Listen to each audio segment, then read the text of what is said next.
Assalamualaikum warahmatullahi wabarakatuh.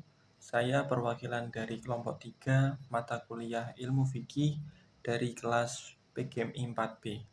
Di sini saya akan menjelaskan terkait artikel atau makalah yang berjudul Ibnu Rushd dan kontribusi pemikirannya terhadap perkembangan ilmu fikih yang ditulis oleh Muhammad Thayyib Madani. Untuk judulnya yaitu Ibnu Rushd dan kontribusi pemikirannya terhadap perkembangan ilmu fikih.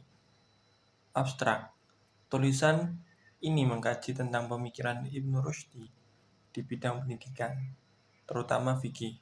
Ibnu Rushd berpikir tentang jurisprudensi pendidikan dapat ditemukan dengan pemikiran filosofis yang mendalam.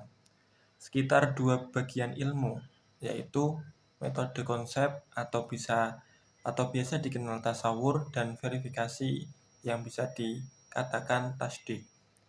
Metode tasdik mengelompokkan manusia sesuai dengan kemampuan berpikirnya menjadi 3 kelompok, yaitu ahlul kitab, ahlul jadal, dan ahlul burhan.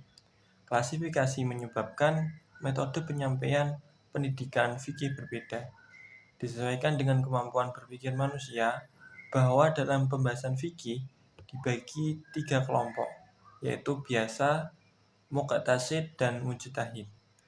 Awam identik ahlul kitab, muqtasid identik ahlul jadal, dan mujtahid identik dengan ahlul burhan. Untuk pendahuluannya, fikih adalah salah satu bidang ilmu dalam syariat Islam yang secara khusus membahas persoalan hukum yang mengatur berbagai aspek kehidupan manusia, baik kehidupan pribadi, bermasyarakat, maupun hubungan manusia dengan Tuhannya. Beberapa ulama fikih seperti Imam Abu Hanifah mendefinisikan fikih sebagai pengetahuan seorang muslim tentang kewajiban dan haknya sebagai hamba Allah. Fikih adalah salah satu cabang ilmu agama Islam yang diarahkan untuk menyiapkan peserta didik untuk mengenal, memahami, menghayati, dan mengamalkan hukum Islam melalui kegiatan bimbingan, latihan, penggunaan pengalaman, dan pembiasaan. Adapun tujuan yang akan dicapai dari pendidikan fikih adalah membekali peserta didik agar dapat mengetahui dan memahami pokok-pokok hukum Islam secara terperinci dan menyeluruh. Pengetahuan dan pemahaman tersebut diharapkan menjadi pedoman hidup dan kehidupan peserta didik secara pribadi maupun sosial. Di samping itu, peserta didik diharapkan dapat melaksanakan dan mengamalkan ketentuan hukum Islam secara benar. Pengalaman tersebut diharapkan dapat menumbuhkan ketaatan dalam menjalankan hukum Islam yang dilaksanakan secara disiplin dan rasa tanggung jawab pribadi yang tinggi dalam kehidupan pribadi para peserta didik dan kehidupan sosialnya. Pendidikan fikih mempunyai kedudukan yang urgent dalam kerangka kehidupan beragama peserta didik. Karena dengan mempelajari fikih, peserta didik dapat memiliki pengetahuan dan pemahaman tentang bagaimana cara beribadah yang baik, apa yang diperbolehkan dan apa pula yang dilarang saat melakukan ibadah. Di samping itu, dalam pembelajaran fikih, peserta didik juga diharapkan dapat memiliki pemahaman tentang tata cara berhubungan dengan orang lain dalam kehidupan sosial. Oleh karena itu, berbicara pendidikan agama Islam, baik makna maupun tujuannya haruslah mengacu pada penanaman nilai-nilai Islam dan tidak dibenarkan melupakan etika sosial atau moralitas sosial. Penanaman nilai-nilai ini juga dalam rangka menuai keberhasilan hidup atau hasanah di dunia bagi anak-anak didik yang kemudian akan mampu membuahkan kebaikan hasanah di akhirat kelak. Konsep pendidikan dalam perkembangannya menjadi bahan pemikiran tokoh pendidikan mulai era klasik sampai kontemporer sekarang ini. Tokoh-tokoh yang memberikan sumbangsih di bidang pendidikan antara lain yaitu Abu Yusuf An-Namri dalam kitabnya Adab Al-Mujalasah, Abu Zakaria An-Nawawi dalam kitabnya At-Tibyan, Abdullah Nasih Ulwan dalam kitabnya Tarbiyatul Aulad fi al-Islam dan Ibnu Rushd di dalam beberapa kitabnya. Metode yang digunakan dalam pembelajaran fikih pada awalnya adalah metode dialog dalam sistem halaqah, yaitu sistem halaqah yang disesuaikan atau syekh atau guru yang dikelilingi oleh murid-muridnya. Di dalam halaqah tersebut, seorang guru mentransfer pengetahuannya dan berdiskusi dengan murid-muridnya mengenai persoalan-persoalan hukum yang dihadapi. Proses dialog ini kemudian menumbuhkan ijtihad di kalangan para faqih. Para ahli hukum kemudian mengumpulkan hasil ijtihadnya dan membukukan menjadi kitab-kitab fikih. Kitab-kitab fikih tersebut menjadi materi pokok yang digunakan dalam pembelajaran fikih. Pembukuan kitab fikih dimulai awal abad kedua Hijriyah. Pada awalnya penyusunan permasalahan fikih belum sistematis. Hal ini dikarenakan persoalan yang dicantumkan dalam kitab fikih adalah persoalan yang dipertanyakan masyarakat atau persoalan yang muncul di tengah masyarakat. Kadang-kadang kitab fikih disusun oleh murid seorang imam berdasarkan urutan fatwa yang dikeluarkan imam tersebut. Berdasarkan umpamanya, Imam Muhammad bin Hasan Asy-Syaibani menyusun kitab fikih Zahir Ar-Riwayah yang merupakan kumpulan hasil ijtihad Imam Abu Hanifah atau gurunya. Di samping itu, ada uraian fikih secara luas yang dikemukakan oleh seorang ulama ketika ia membahas hadis seperti Al-Mutawatta oleh Imam Malik bin Anas. Kitab tersebut adalah kitab hadis, tetapi disusun sesuai dengan urutan permasalahan fikih sehingga dianggap sebagai kitab fikih. Kitab fikih yang disusun secara sistematis baru muncul pada awal abad ketiga Hijriah, seperti Al-Mudawwanah Al-Kubra. Kitab ini merupakan kitab fikih standar dalam mazhab Maliki dan Al-Um yang disusun oleh Imam Syafi'i. Dalam perkembangan selanjutnya, yaitu setelah bermunculannya mazhab-mazhab fikih, kitab fikih disusun sesuai dengan mazhab-mazhab fikih yang ada, seperti mazhab Hanafi, Maliki, Syafi'i, Hambali, Al-Zahiri, Ja'fari, dan sebagainya. Ada juga kitab fikih yang sama sekali tidak terikat dengan mazhab tertentu. Dilihat dari segi isinya, kitab-kitab fikih yang ditulis oleh ulama fikih sejak zaman klasik sampai sekarang bisa dikelompokkan menjadi beberapa kelompok, yaitu yang pertama, kitab fikih lengkap, yakni kitab fikih yang membahas secara seluruh permasalahan fikih, mencakup permasalahan ibadah, muamalah, al-ahwal, asy-syakhsiyah, pidana, persoalan, peradilan, dengan segala perangkatnya, politik, jihad, perang, dan damai.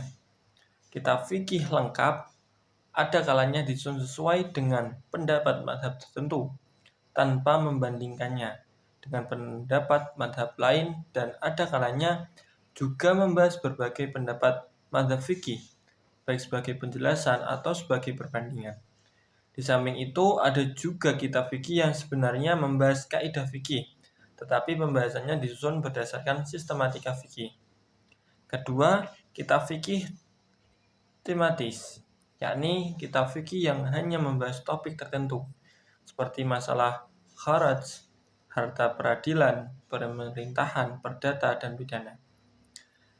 Di zaman klasik, kitab fikih tematis ini belum banyak ditulis sama ulama fikih.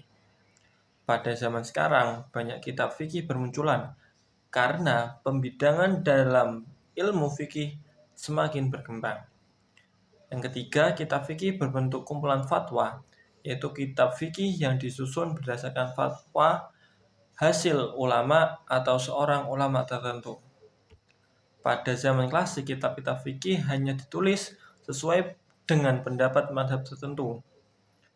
Kitab tersebut hanya menyebutkan pendapat mazhab tertentu dengan argumen yang menguatkan pendapat mazhabnya sendiri. Terkadang juga di dalam kitab tersebut disebutkan pendapat dari mazhab lain. Akan tetapi pendapat mazhab lain tersebut dilemahkan dengan argumentasi mazhab yang dianut oleh penulisnya. Hal ini terus berlangsung sekian lama sehingga polarisasi mazhab-mazhab fikih semakin lebar dan fanatisme mazhab semakin kental. Barulah pada pertengahan abad ke-12 Hijriah muncul terobosan baru dalam pembelajaran fikih, yaitu dengan disusunnya kitab Bidayat al-Mujtahid wa Nihayat al-Muqtasid oleh Muhammad bin Ahmad bin Muhammad ibn Rushd. Definisi fikih.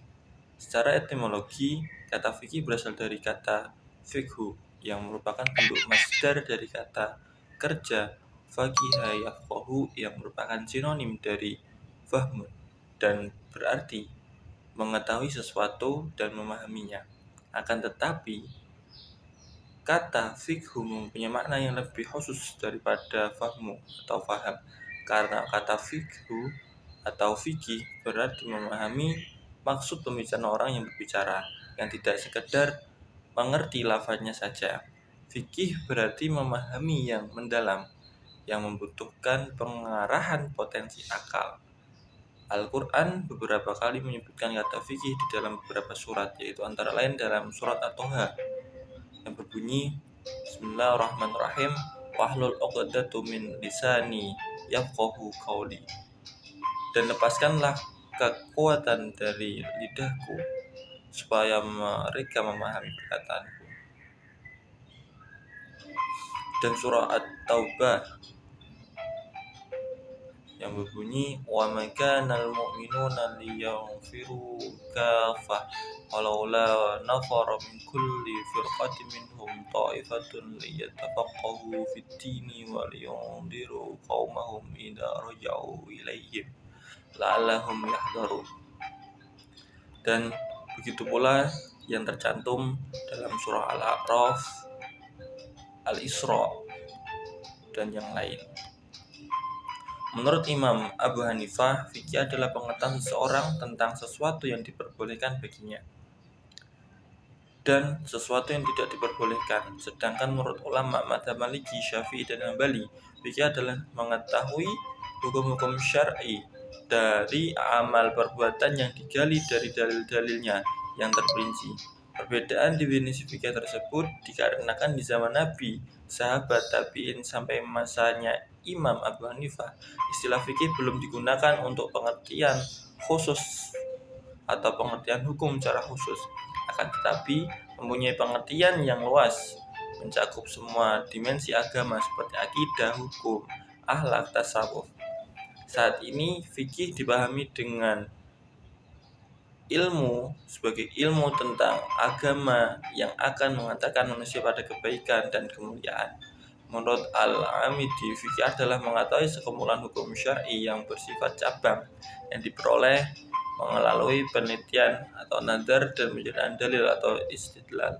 Akan tetapi Al-Munawi menyatakan bahwa fikih itu bukan sekedar ilmu tentang hukum syar'i yang diperoleh dari proses istidlal, dan hukum itu sendiri disebut fikih.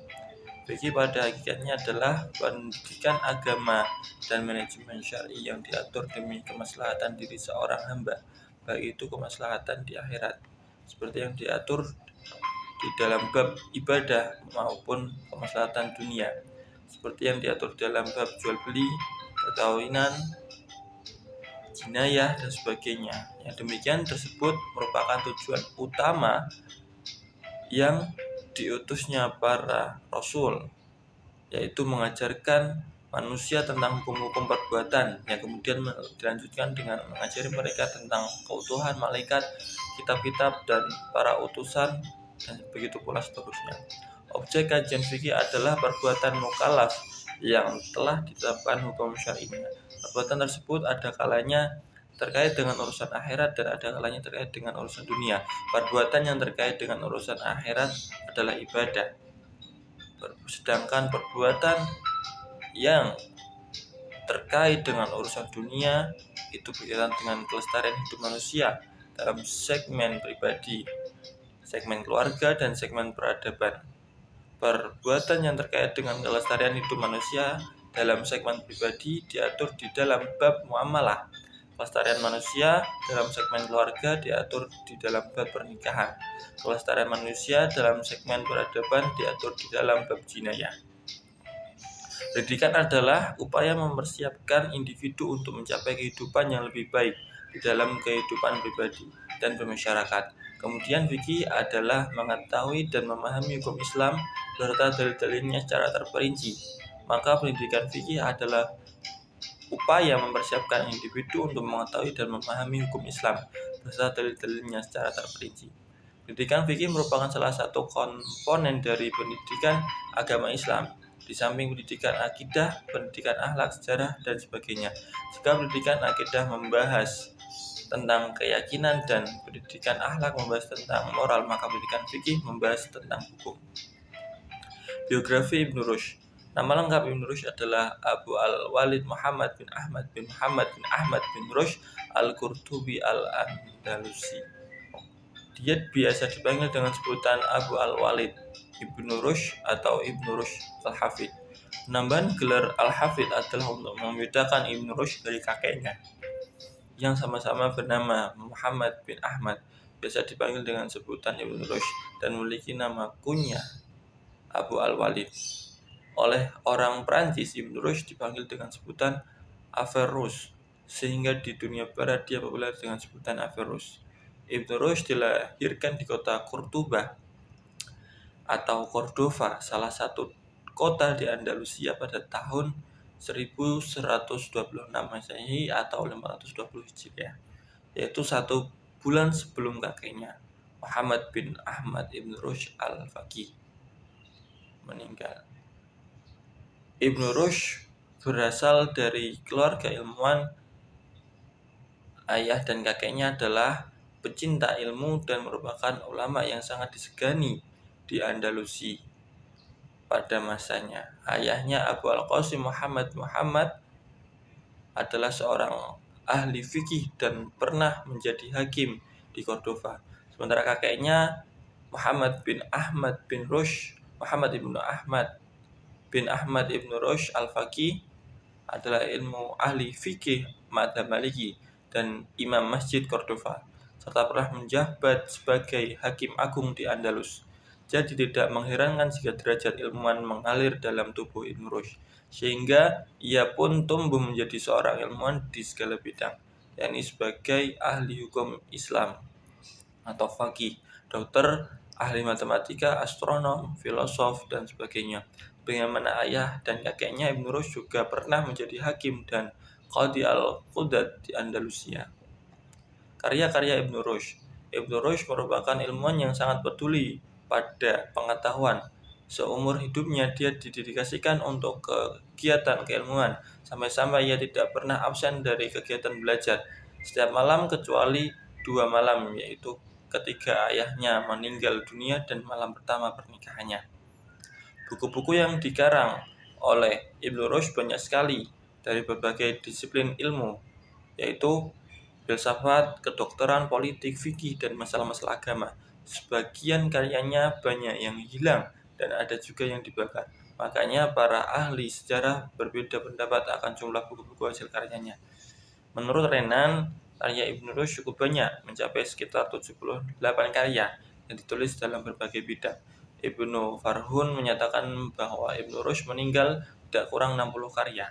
Al-Zarqali menyatakan bahwa Ibnu Rushd meninggal tidak kurang 10 karya atau 50 karya, dan Al-Zahabi menyatakan bahwa tidak kurang keseluruhan karya Ibnu Rushd adalah 10.000 lembar dari berbagai disiplin ilmu, filsafat, kedokteran, politik, fikih, masalah-masalah agama. Kebesaran dan kejeniusan Ibnu Rushd tampak pada karya-karyanya. Dalam berbagai karyanya, ia selalu membagi pembahasannya ke dalam 3 bentuk, yaitu komentar, kritik, dan pendapat. Ia adalah seorang komentator sekaligus kritikus ulung. Ulasannya terhadap karya-karya filsuf besar terdahulu banyak yang sekali, antara lain ulasannya terhadap karya-karya Aristoteles. konsep pendidikan fikih menurut Ibnu Rushd. Pendidikan adalah upaya mempersiapkan individu dari sisi jasmani, akal, atau rohani yang dilakukan secara bertahap sejak usia dini sampai senja untuk kehidupan yang lebih baik. Kemudian fikih adalah mengetahui dan memahami hukum Islam beserta dalil-dalilnya secara terperinci. Maka pendidikan fikih adalah upaya mempersiapkan individu untuk mengetahui dan memahami hukum Islam beserta dalil-dalilnya secara terperinci. Kemudian, jika berbicara pada penelitian al-Hamidi bahwa fikih adalah hukum Islam, maka bisa diambil pengertian bahwa pendidikan fikih adalah pendidikan hukum Islam. Pendidikan bisa dipahami sebagai perbuatan atau amal dan bisa juga dipahami sebagai pengetahuan atau ilmu.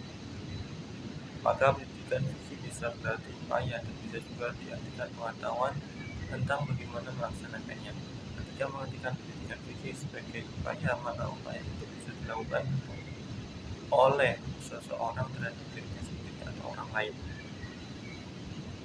Ketika mengartikan pendidikan fikih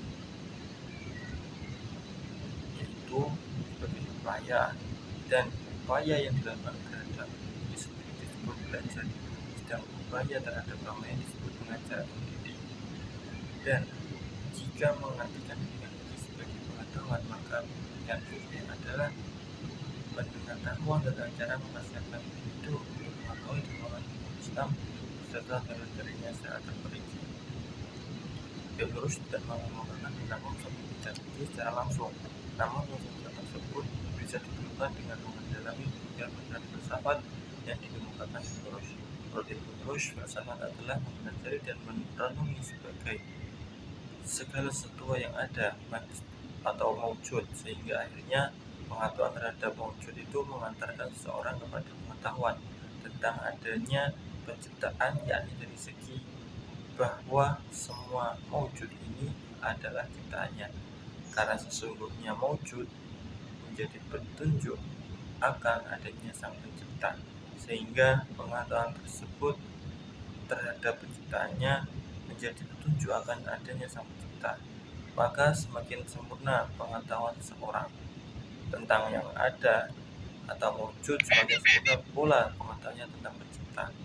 Dari definisi filsafat yang dikemukakan oleh Ibnu Rushd di atas bisa diambil pemahaman bahwa filsafat adalah mempelajari dan merenungi mewujudat, dan pengetahuan ini mengantarkan seseorang kepada pengetahuan tentang adanya pencipta mewujudat. Kemudian dari definisi tersebut terdapat 3 unsur pokok sebagai kata kunci, yaitu logika, mempelajari dan merenungi, fisika mewujud, dan metafisika atau pencipta mewujudat.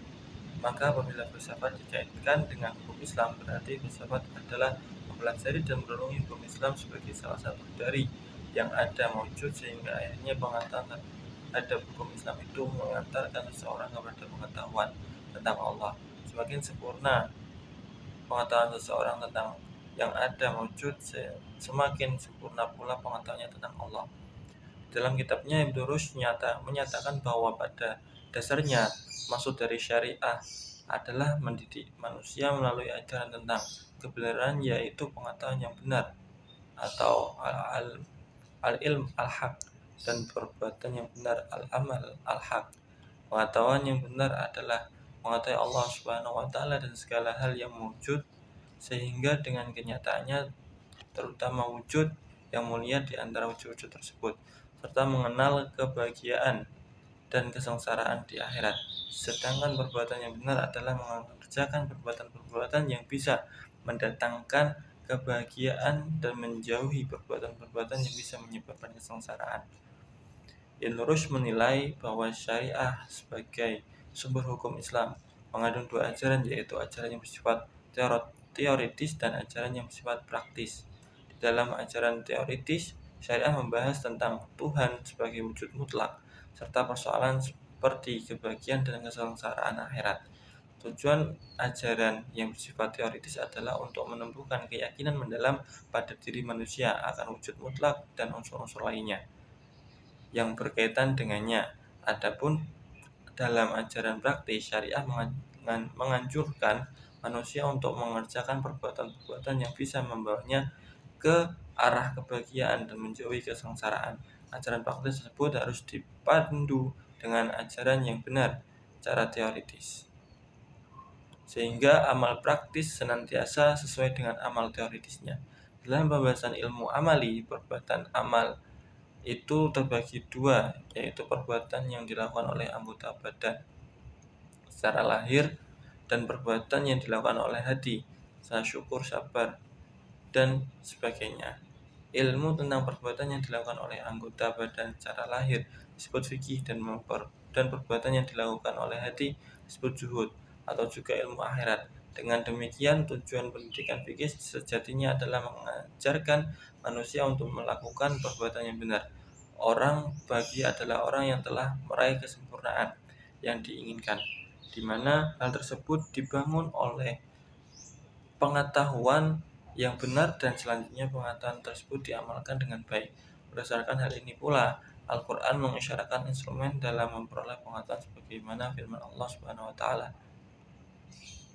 Wallahu akhrajakum min butuni ummahatikum la ta'lamuna syai'an wa ja'ala lakum sam'a wal absara wal afida la'allakum tashkurun. Dalam Al-Quran dikatakan adalah kitab pengetahuan yang diturunkan kepada manusia untuk memberikan petunjuk kepada manusia. Manusialah yang harus berpikir dan menemukan petunjuk, sehingga manusia berjalan di atas jalan kebenaran. Jika persepsi manusia tidak berjalan, maka matanya tidak bisa menyaksikan cahaya hidayah. Jelas selama manusia tidak menggunakan dengan baik potensi yang Tuhan berikan kepadanya, maka tentunya harga dirinya lebih rendah dari binatang.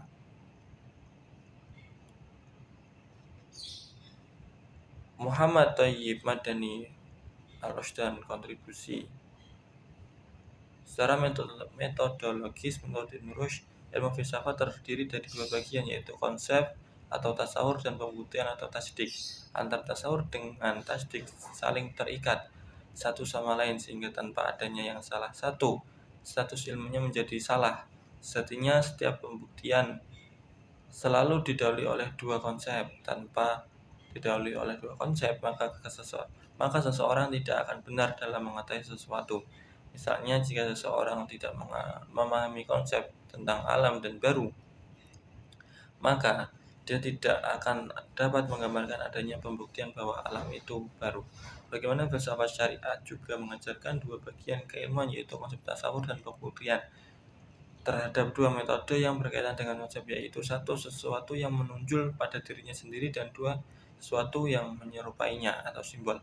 Adapun berkaitan dengan pembuktian atau tasdik, terdapat tiga metode pembuktian kebenaran, yaitu satu, retoris atau kitabiah, dialektik atau jadaliyah, dan demonstratif atau burhaniyah.